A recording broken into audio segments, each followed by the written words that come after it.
Do not let any situations make you lose hope in life. Remember, situations are temporary. Kwa hiyo ili uweze kutoka salama kwenye kipindi kigumu unachokipitia, hakikisha hupotezi tumaini lako na imani yako juu ya kitu unachokipambania.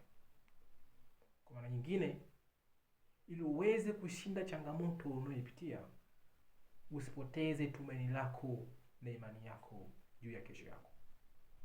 Kumbuka, kipindi kigumu hakidumu. Leo unapokuwa unapitia kipindi kigumu, unapaswa utambue ni cha muda.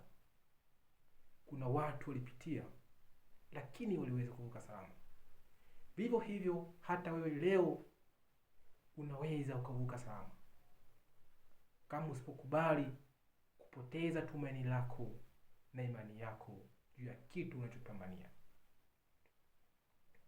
Kwa hiyo usiruhusu hali unayopitia ipoteze tumaini lako na imani yako juu ya jambo lolote ambalo unalifanya, kwa sababu kipindi unachopitia hakitadumu milele.